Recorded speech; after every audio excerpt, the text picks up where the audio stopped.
जय मिथिला जय मैथिली पर सब गोटे के प्रणाम। आइ हम एगो कोहबर गीत सुनै छी, सुने जाय जाओ। हार हेरा बल पलंग पर हे, कोठे घर कोहबर। हार हेरा बल पलंग पर हे, कोठे घर कोहबर। नहीं घर सासु नहीं घर ननदी, नहीं घर सासु नहीं घर ननदी।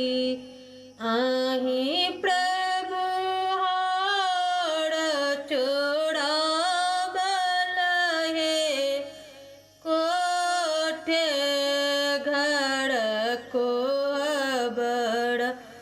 आही प्रभु हार चोराबल हे, कोठे घर कोहबर। एतब बचन जब सुनलन सुंदर दुल्हा, एतब बचन जब सुनलन सुंदर दुल्हा।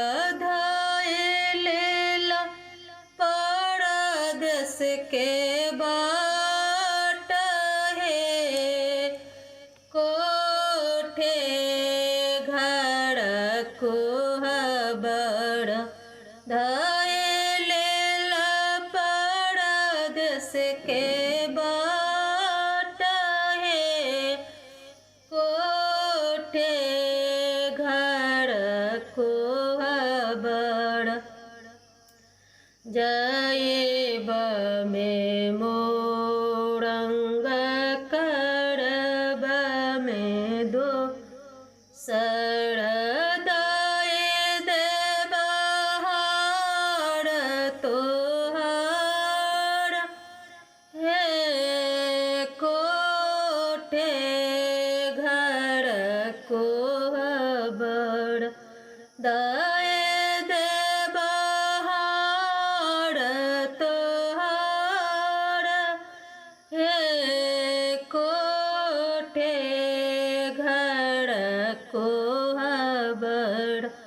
जानू जइयो मोरंग जानू करियो धो सर।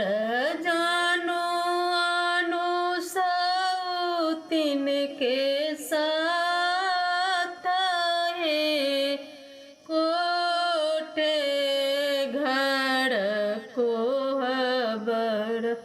जानू आनु सौतिन के साथ हे, कोठे घर कोहबर।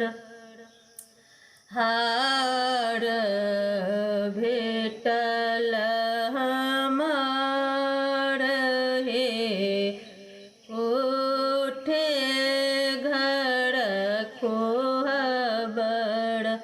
हार भेटल हमार हे, कोठे घर कोहबर। केरे पलंगिया पर दुई मिली सुतलो, सौतीन भेल जीव काल हे, कोठे घर